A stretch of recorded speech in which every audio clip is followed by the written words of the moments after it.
ini kita akan bahas mengenai matahari.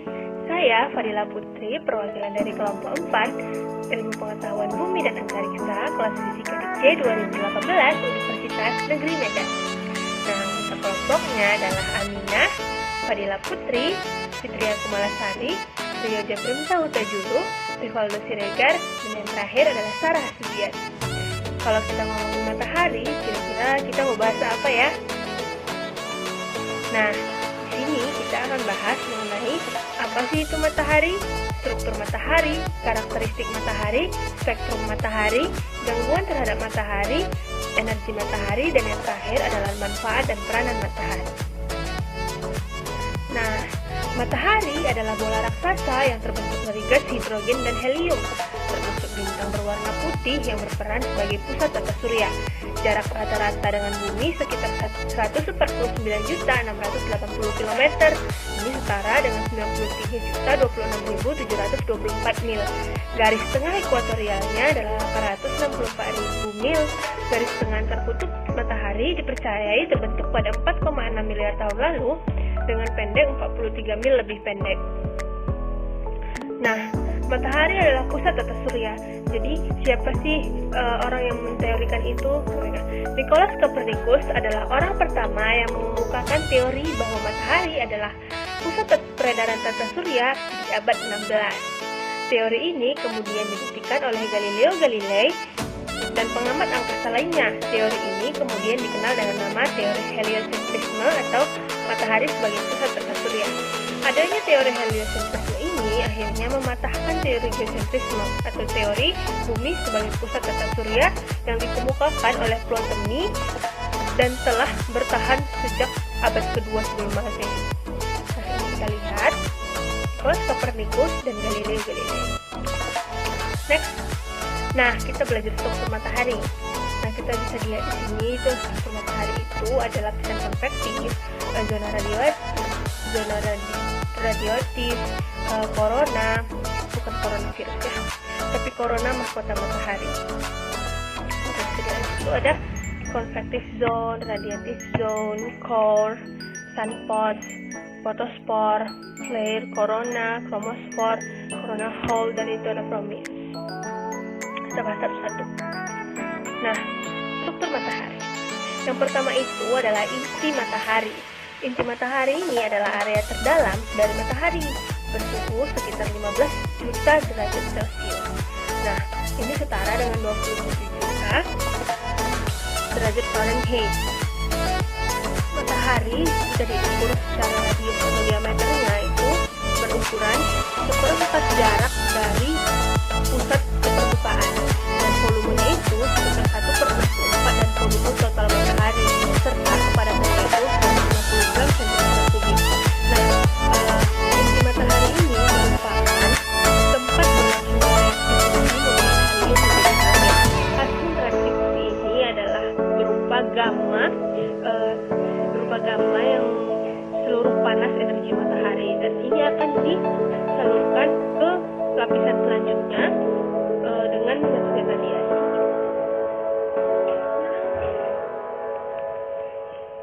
Kita bahas selanjutnya, itu adalah zona radiatif. Zona radiatif adalah daerah yang menyelubungi inti matahari. Energi dari inti dalam berbentuk radiasi berkumpul di daerah ini sebelum diteruskan ke bagian matahari yang lebih luar. Nah, kepadatan zona radiatif ini sekitar 20 gram cm kubik, dengan suhu di bagian dalam keluar antara 7 hingga 2 juta derajat Celcius. Suhu dan densitas zona radiatif masih cukup tinggi, namun tidak menyebabkan adanya terjadinya reaksi nuklir.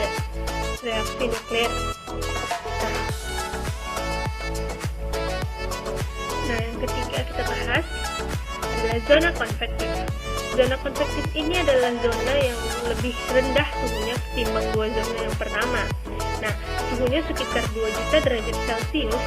Nah, di zona ini pergerakan atom terjadi secara konveksi di area sepanjang beberapa ratus kilometer yang tersusun atas sel-sel gas raksasa yang terus bersirkulasi. Nah, penurunan suhu tersebut menyebabkan terjadinya perlambatan gerakan atom, sehingga pergerakan secara radiasi menjadi tidak efisien lagi. Energi dari inti matahari membutuhkan waktu 170 tahun untuk mencapai area konveksi. Nah, kita lanjut ke lapisan fotosfer. Disebut lapisan fotosfer ini disebut juga lapisan cahaya. Adalah bagian matahari yang dapat dilihat manusia. Kedalamannya sekitar 320 km. Suhu fotosfer bagian dalam dapat mencapai 6000 Kelvin, sedangkan di bagian luarnya sekitar 4300 Kelvin.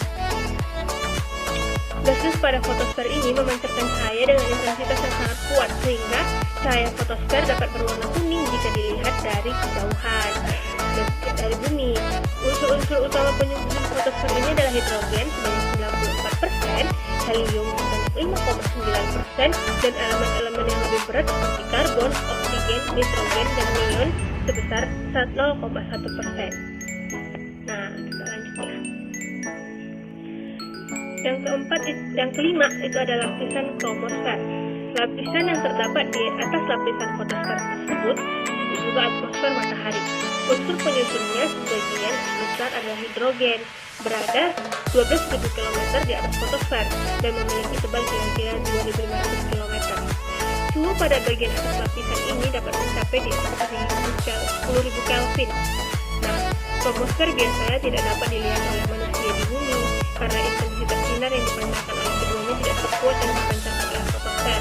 Nah, sehingga cahaya yang menyilangkan dari fotosfer merintangi manusia untuk melihatnya. Yang terakhir adalah lapisan korona. Ini adalah lapisan korona matahari.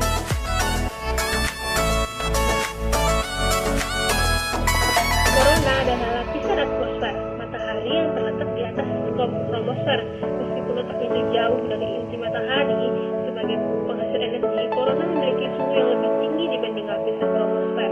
Para ahli astronomi memperkirakan suhu korona mencapai 2 juta Kelvin pada bagian luarnya.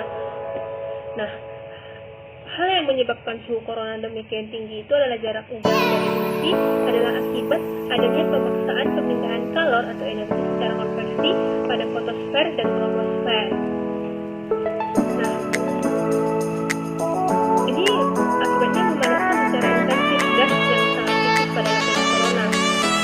Akibatnya suhu yang sangat tinggi ini, korona mengembang sangat cepat dalam ruang hampa. Selama gerhana matahari total berlangsung, fotosfer tertutup oleh bulan dan akan tampak oleh masa telanjang. Suatu bentuk kota sebelah luar cincin berwarna merah itu atau korona. Nah, itu sebabnya korona ini disebut lapisan mahkota matahari karena bentuknya itu seperti matahari pada gerhana.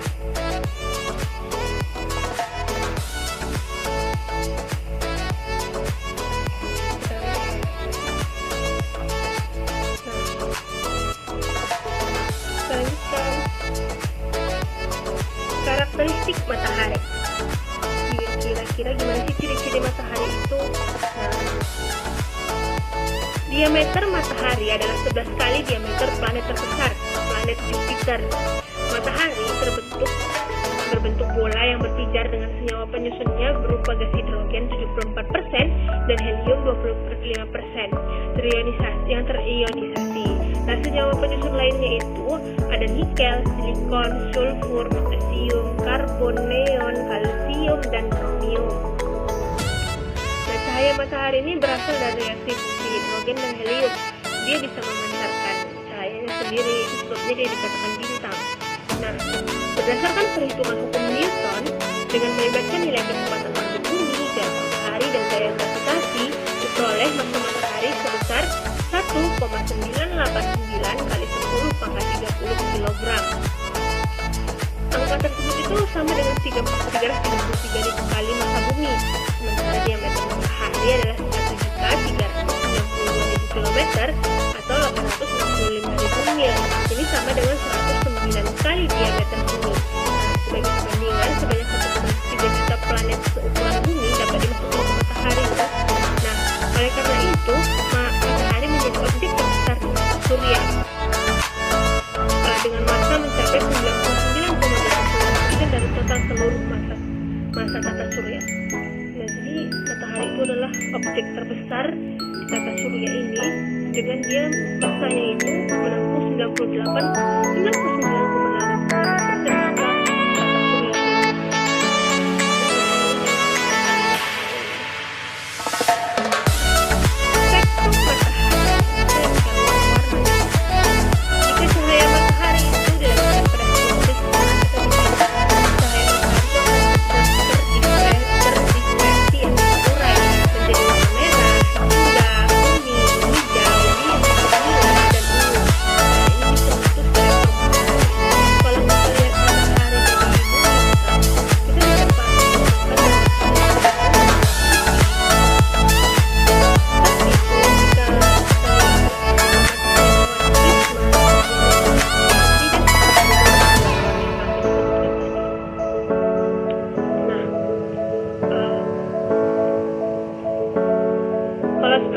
matahari dilihat dengan alat pembesar, akan tampak garis-garis gelap, jumlahnya banyak sekali. Garis-garis itu menunjukkan unsur-unsur kimia. Garis-garis gelap terdapat pada spektrum matahari disebut garis Fourier. Nah, kita bisa lihat ini ada tabelnya. Tabel jenis gelombang, panjang gelombang, energi matahari. Nah, sinar gamma itu panjang gelombangnya 0,05 sampai 1 per sampai 1. Sinar X, sinar ultraviolet itu 500 sampai 3000. Cahaya tampak itu warna ungu, biru, hijau, kuning, jingga, dan merah. Itu panjang gelombangnya sekitar bisa lihat 4000 sampai 7000. Panjang gelombangnya ya.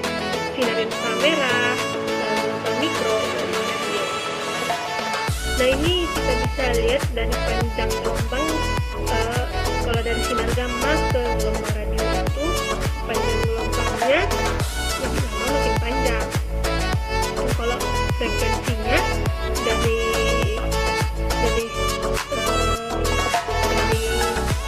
sinar gamma ke bawah itu makin luas. Jika frekuensi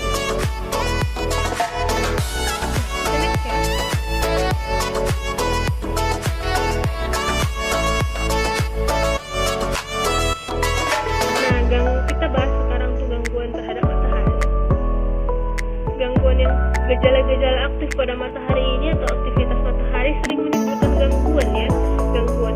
Jadi aktivitas sehari-hari ini itu juga bisa menimbulkan gangguan. Nah, gangguan yang pertama itu adalah prominensa atau lidah api matahari. Nah, ini merupakan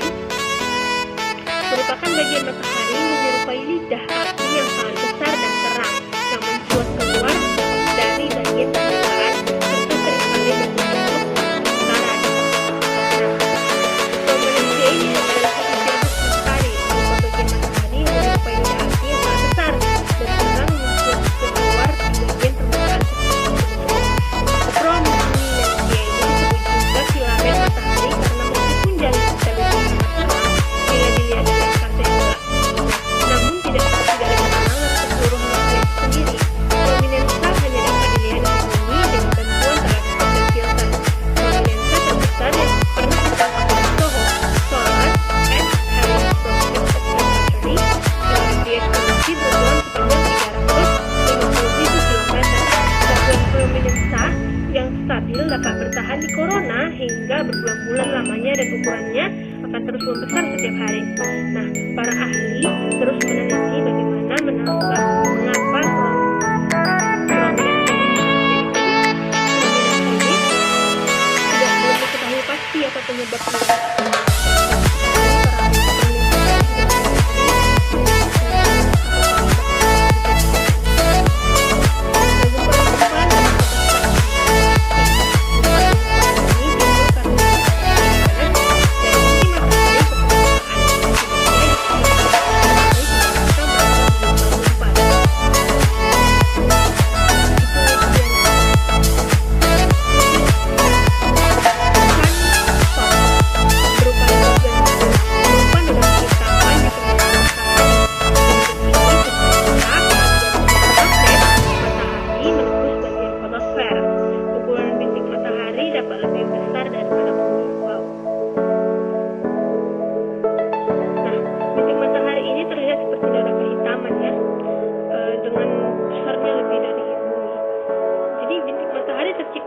Garis medan magnet matahari menembus bagian fotosfer. Nah, bintik matahari memiliki daerah yang gelap berwarna umbra yang dikelilingi oleh daerah yang lebih terang disebut penumbra. Warna bintik matahari ini terlihat lebih gelap karena suhunya yang jauh lebih rendah dari fotosfer. Suhu di daerah umbra ini ada sekitar 2200 Celcius, sedangkan di daerah penumbra adalah 3500 derajat Celcius. Oleh karena ini, emisi cahaya juga dipengaruhi oleh suhu.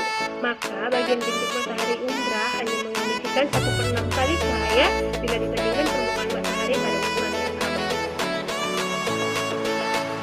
Nah, nanti teman saya yang lanjutkan.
di sekeliling matahari.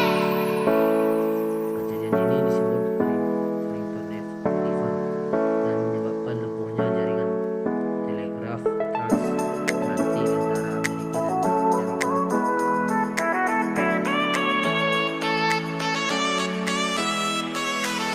Yang selanjutnya yaitu tentang semburan matahari. Semburan matahari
positron dan satu neutrino.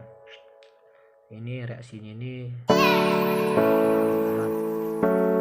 reaksi persamaan kedua itu apabila deuterium digabungkan dengan atom nitrogen akan menghasilkan isotok mobil. Ini cepat dan sama itu apabila isotop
12 kali 10 pangkat 12 cm, maka didapat ya sama dengan 2,0 kalori cm minus 2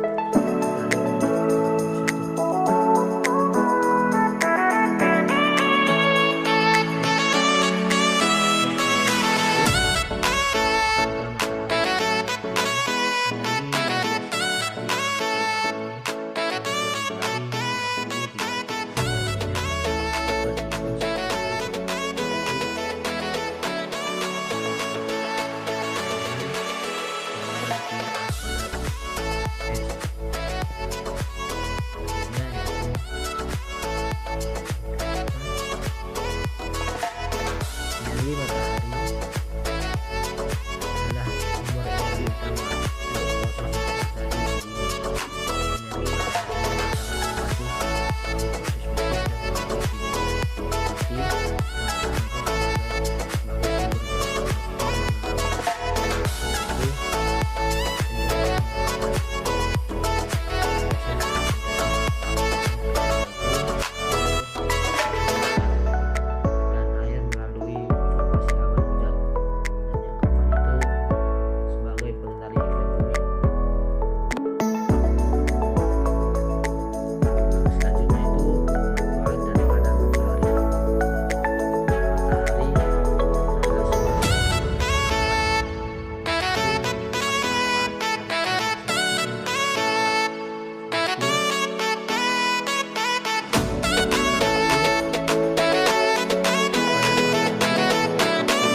silikon untuk menangkap sinar matahari.